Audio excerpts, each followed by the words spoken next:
মা, এসে গেছিস? দেরি হলো যে? বাচ্চাদের পরীক্ষা না, তাই একটু বেশি পড়াতে হলো। তুমি সব তৈরি করে রেখেছো? শিগগির করো, নাহলে ভালো জায়গা পাবো না যে বসার। সব তৈরি আছে, তুই সাইকেলটা নিয়ে আয়। হ্যাঁ। কই কই কই গো, আমার ঋষু বাবা কই? নামেনি কো এখনো? আমি গোপালের চরণে ফুল দিয়েছিলুম। ঋষু বাবা চলে যাবে তো, সেই ফুল আমি ঋষু বাবুর কপালে ছোঁয়াবো। আমি তো কখন থেকে তৈরি হয়ে আছি মেজমা। তোমার ঋষুবাবু তো এখনো নিচে নামেনি কো। তাই তো দেখছি। ও করাই দা, হ্যাঁ শোনো না, এখানে কয়েক ধরনের বিস্কিট রাখলাম, হ্যাঁ। তুমি না ওকে পাল্টে পাল্টে দিও। কেমন ও ছোট, কাল যে একটু নাড়ু আর মোয়া বানিয়েছিল, আমার ঋষু বাবুকে দিয়েছ তো? দিয়েছি গো দিদি, কিন্তু তোমার ইস্যু বাবুকে জানাইনি। ও যদি জানতে পারে তোমরা ওর জন্য নাড়ু আর মোয়া পাঠাচ্ছ, তাহলে কিন্তু আর রক্ষে নেই। তবে হ্যাঁ, গদায়ের কপালে দুঃখ আছে।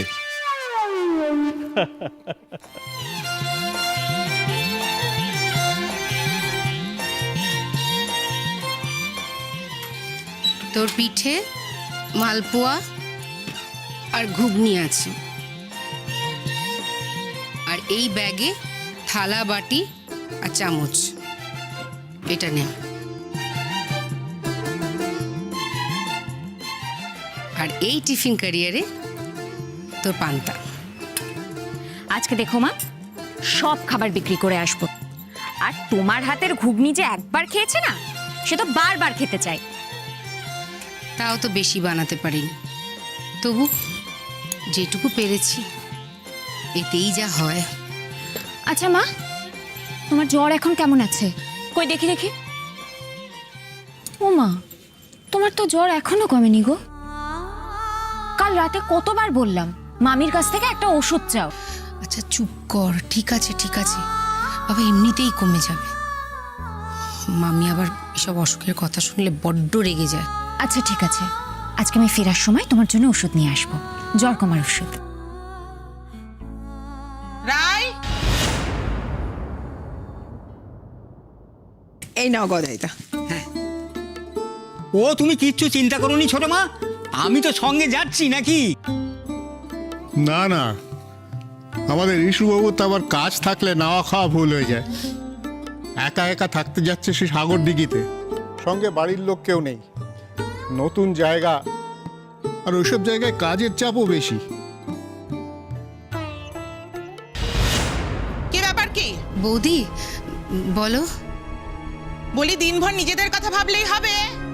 আমার বুলটি টিউশন থেকে এক্ষুনি বাড়ি ফিরবে, তার জন্য কি খাবার রাখা হয়েছে শুনি? বৌদি আজকে তো হাটবার, মেয়ে হাটে যাবে বলে মালপোয়ার ঘুগনি বানিয়েছি, কখানা রেখেছি বুলটির জন্য। বুলটি শুধু শুধু ঘুগনি দিয়ে খাবে? বলি আমাদের পয়সায় তো 4 বেলা খাচ্ছ দাচ্ছ, আর আমার মেয়ের বেলায় কিছু করতে বললেই অমনি তোমার গায়ে গতরে ব্যথা শুরু হয়ে যায়, তাই তো? এরম করে কেন বলছো বৌদি? সকালবেলা থেকে রান্না বান্না সবই তো করছি। করবে না তো কি করবে? হ্যাঁ, এই বাজারে দুটো মানুষের খাই খরচা কি সোজা কথা নাকি? বলি কে রাখতো তোমাদেরকে? হ্যাঁ, ভালো মানুষ দাদা পেয়ে তো খুব ঘাড় ভাঙছো। আর তোমার দাদা ওই খাতা লিখে ক টাকা রোজগার করে জানো না? সেই জন্যই তো যতটুকু পারি চেষ্টা করি, মেয়েকে হাটে পাঠাই, যা কিছু বিক্রি বাট্টা হয় সব পয়সাই তো দাদার হাতে তুলে দিই। ও, সবই তো দাদার হাতে দিয়ে দিচ্ছি? হ্যাঁ, এই মিথ্যা কথা বলার আর জায়গা পাও না না? শোনো, তুমি না আমাকে তোমার দাদা পাওনি যে যা বলবে বিশ্বাস করে যাব। টাকা যে সরিয়ে নিজেদের আখের গোছাচ্ছ তা আমার বুঝতে বাকি নেই, বুঝেছো? মেয়েটা কলেজে ভর্তি হতে গেলে কিছু পয়সা তো লাগে বৌদি, তাই 2-4 টাকা বাঁচলেই তাতেই হয়ে যায়। যথেষ্ট হয়েছে, ওই স্কুল পাস দিলে আমরা আর লেখাপড়া করাতে পারবো না গো। আচ্ছা গদাই, আচ্ছা আমি শুনেছি ওখানে যে সব বাংলো আছে সেগুলো বেশিরভাগই নাকি ভুতুড়ে। হ্যাঁ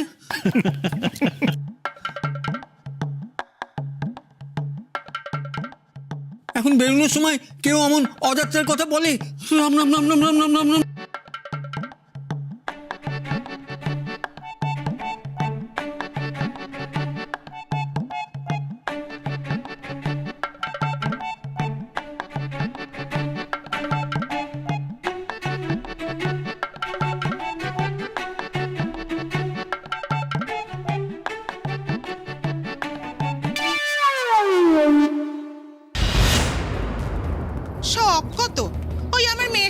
পাল্লা দিচ্ছে। হুঁ।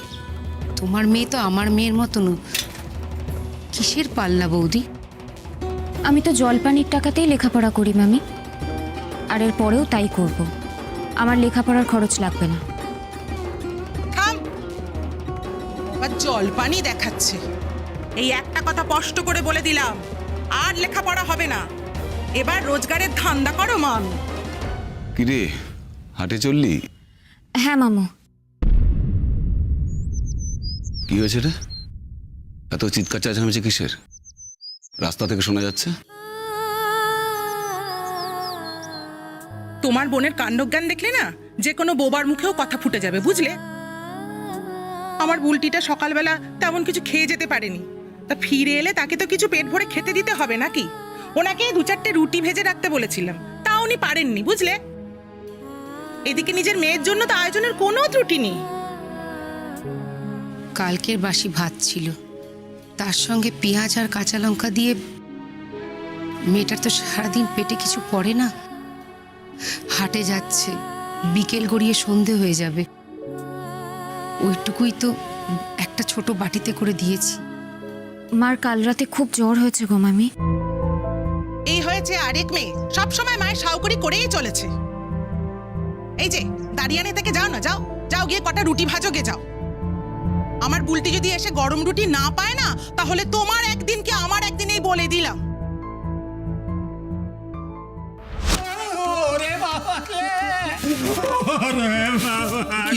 কি হলো? তুমি এরকম করছো কেন? যাও, তোমার সঙ্গে আমি কখনো কথা বলবো নি, এই বলে দিলাম বড় ছেলে। ওই দেখো, কি বলছো তুমি? কত দূরে চলে যাবে গদাইদা? আমার কষ্ট হচ্ছে না বলো? তুমি সব সময় খালি আমাকে ভয় দেখাও। আমি তোমাকে ভয়? গদাইদা, তুমি ভয় পাও? তুমি বলেছিলে না একবার একার হাতে 150 টাকা তুমি একেবারে কাবু করে দিয়েছিলে, জাস্ট চোখে লঙ্কার গুঁড়ো ছড়িয়ে। বলেছিলে কি বলনি? তুমি একবার একা বাঘের সঙ্গে লড়াই করে তার গলার টুটি টিপে মেরে দিয়েছিলে, তুমি বলেছিলে না? দেখো, আমরা তো আর দেখতে যাইনি, তোমার কাছেই গল্প শুনেছি। তার ফেলিনি। এ তো প্রত্যেক বছর ছুটিতে বাড়ি যায়, গিয়ে এক একটা অসীম সাহসী কাজ করে আসে, বুঝলে? তাইতেই তো ওর গায়ে ও এরকম কীর্তিমান হয়ে উঠেছে। এই শহরে ওর দাম কে বুঝবে? গদাইদা, বলছিলাম যে তুমি কি একটা মেডেল পেয়েছিলে না? তোমার গ্রামের লোক দিয়েছিল বলেছো তো বর্দা ভাই। কি একটা মেডেল? উটের।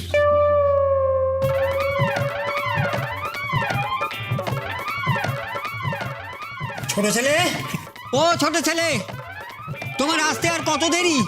তোমার যদি দেরি থাকে তো আমি এই গাড়িতে গিয়ে বসলুম। যাচ্ছি ছোট ছেলের কাছে, আর এখানে আসার নাম করবো নি তো।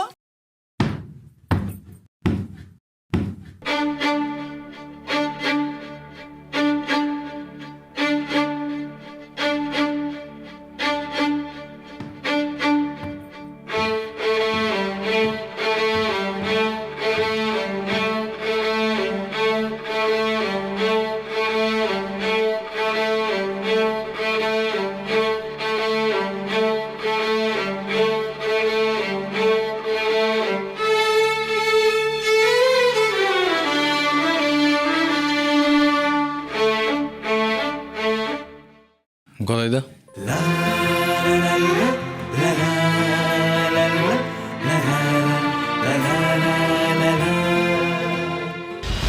শুনলাই, তোর জন্য একটা কাজের কথা বলে এসেছি, মায়না করি ভালোই দেবে, করবি? আমি তো অনেক দিন ধরেই কাজ খুঁজছি দাদা, অনেকজনকেই বলেছি, তোমাকেও বলেছি, করব দাদা। কোথায় কাজ গো মামু? ওই এক নতুন অফিসার আসছেন না আজ আমাদের এই শহরে, ওনার বাড়িতে রান্নার কাজ। আমি ওনার পিএ বাবুর সঙ্গে কথা বলে এসেছি। আমার মা রান্নার কাজ করবে? কেন মা, তোমার মা কোন লাটের বাট যে তিনি রান্নার কাজ করতে পারবেন না? তোমার বাবা তো শুনেছিলাম লাটের বাট ছিলেন, তা সে তো তোমাদের সাথে সম্পর্কও রাখে না, সম্পর্ক রাখতেও চায় না। তাহলে তাহলে তোমরা কিসের লাটের বাট হলে বলো তো? একটা মানুষ মুখে রক্ত তুলে খাটবে আর অন্যেরা বাবুয়ানি করবে, তা তো চলবে না মা। আবার কাজ বাছা হচ্ছে। আমি করব দাদা, তুমি ওদের বলে দিও। তুমি রেডি? হ্যাঁ ছোটবাবু, আমি তো সেই সকাল থেকে রেডি হয়ে এক ঘরবার করছি। বাস, শুধু তুমি রেডি কি রেডি না এইটুকুনি জানতে চেয়েছি। যা জিজ্ঞেস করবো খালি সেইটুকুনি উত্তর দেবে। হ্যাঁ রেডি। আমি আমার ঘর থেকে তোমার গলা শুনতে পারছি। প্রবলেমটা কি তোমার? এত জোরে জোরে কথা বলো কেন? কোনো কাজ করা যায় না। অনেক দিন তোমাকে বলেছি তুমি কথাবার্তা আস্তে বলবে।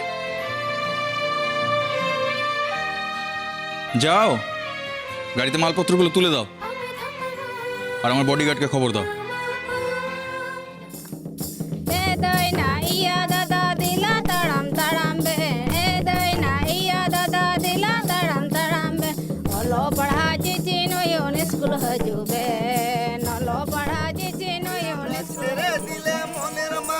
আর তো পাবো না, না না ছেড়ে দেব না, তোমায় মাঝারে রাখিব, ছেড়ে দেব না, তোমায় মাঝারে রাখিব, ছেড়ে দেব না।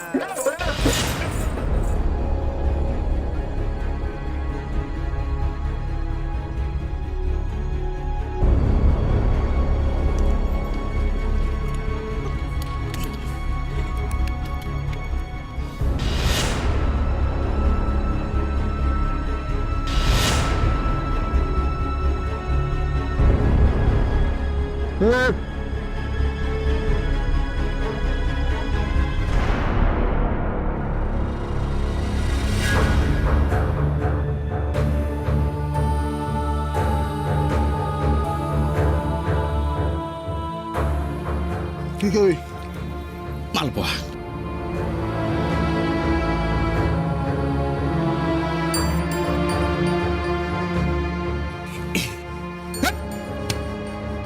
তোমাকে কি দেবো? দাও, ঘুমিয়ে দাও।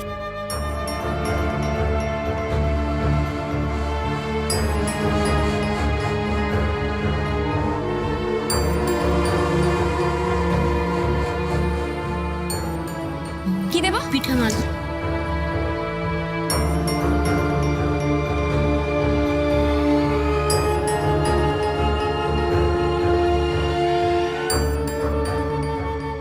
দাঁড়াও। দেখি রিশু বাবা, একটু মাথাটা নিচু করো, দেখি দেখি। ভালো রেখো বাবা, ভালো রেখো, ভালো রেখো। কত দূরের পথ যাচ্ছ? গোপালকে পুজো দিলে, সেই ফুল যদি আমার গোপালের মাথায় না ছোঁয়াই তাহলে কি হয় বলো? ঠিক আছে, আর তাছাড়া তুমি তো জানো আমি এসব পছন্দ করি না। জানি বাবা, তুমি এসব পছন্দ করো নি, কিন্তু এটুকু না করলে আমি যে শান্তি পাবো না। কত দূরের পথ যাচ্ছ, সাবধানে থেকো বাবা। আর যা প্রয়োজন গদাইকে বলবে, যা যা লাগবে, কেমন? হর্ষর বিয়ের সময় ছুটি নিতে পারবে তো? দেখি দেখি আগে তো যাই, পরিস্থিতি দেখি তারপর বলতে পারবো।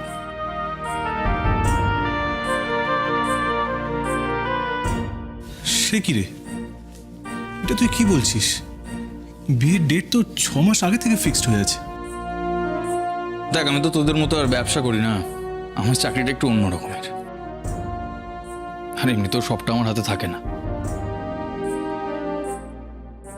আর তাছাড়া তুই তো ডেটটা ফিক্স করার সময় আমার সাথে কনসাল্ট করিসনি।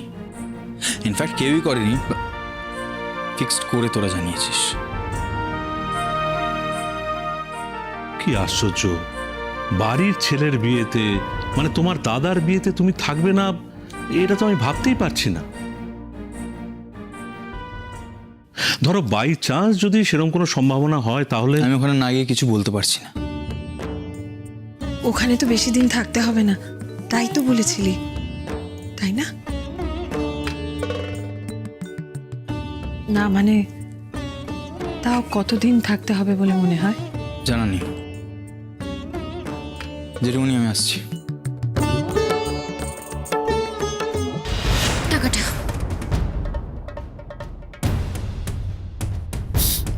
ওটা তোমাকে দিলাম, রেখে দাও। এগুলোর যা দাম সেইটুকুই নেব, তোমার কাছ থেকে বেশি টাকা নিতে যাবো কেন?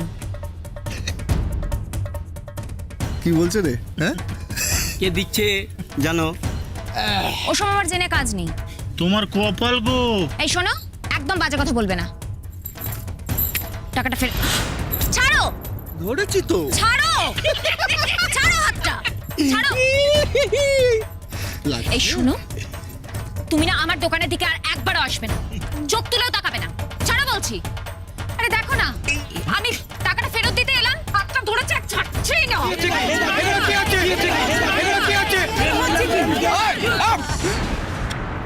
আপলা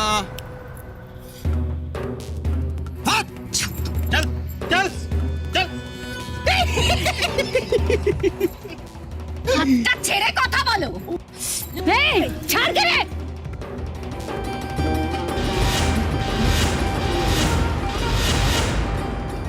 চল। আমি তো তাই বললাম, বুঝলে বডিগার্ড দাদা, বললাম ছোট দাদা বাবু, নতুন জায়গায় যাচ্ছ, চেনা নেই জানা নেই, শুনেছি সেখানে জঙ্গল আছে, তা সেই জঙ্গলে বাঘ ভাল্লুক তো থাকতেই পারে, আর সেই জঙ্গলে ছোট দাদা বাবুকে তো যেতেই হবে। সোজাগে বড়বাবুকে ধরলাম, বললাম কচি ছেলেটাকে তুমি বাঘের মুখে ঠেলে দিচ্ছ আমি থাকতে। আমি হলাম কি বাঘ মারা গদাই। স্যার নামবেন? না তুমি না, নামো। দুদিকে ঘন জঙ্গল দেখতে পাচ্ছ,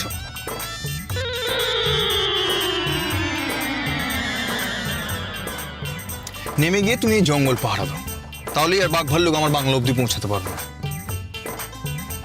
কি হলো, নামো। হরি বাবা, শুধু খালি হাতে বাঘের সঙ্গে কি করে আমি? কেন, তুমি তো নাকি খালি হাতেই বাঘ মেরেছো। বাঘের টুটি টিপে কিসব যেন বলো না? ছোট বাবু গো, এসব তুমি কি বলছো? বাস, আর যদি একটা কথা বলো যে তোমাকে এই জঙ্গলে নামিয়ে দেবো। আর তুমি তো জানো আমি যা বলি আমি তা করে থাকি।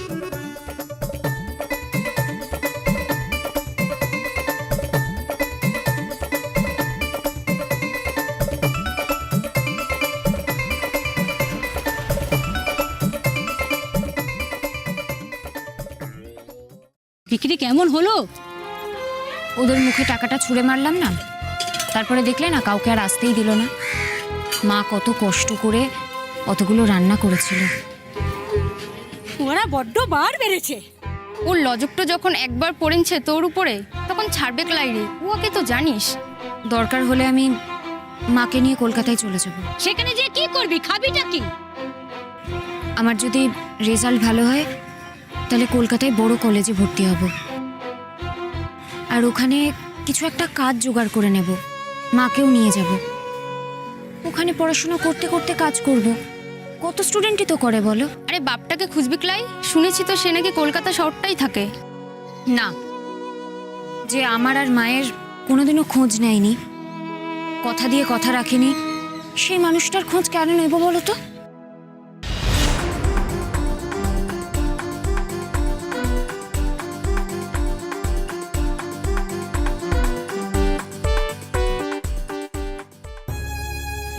এই দিদি, বলটি কিরে তুই একা যাবি তাই চলে এলাম। চল, যাবি তো নাকি? একটু পরেই কিন্তু সন্ধে হয়ে যাবে। আর তোর বিক্রি কেমন হলো রে আজ? ভালো না। ও দেখছি না এখনো দাঁড়াই আছে, সাজবেলা তো হয়ে গেছে, এখন ঘরকে যা। কি করেছে ওরা? তোকে সমানে বিরক্ত করে যাচ্ছে না রে ওরা? চল।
বুলটি তাড়াতাড়ি আয় দিদি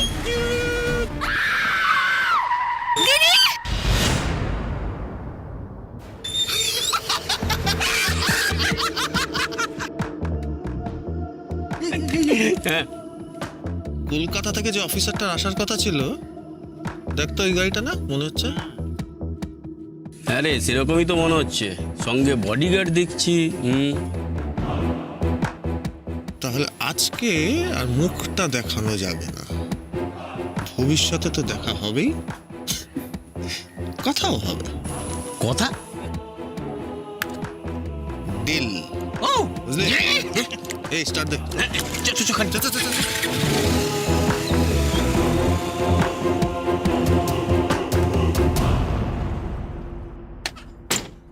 আরে দেখে চালাতে পারো না?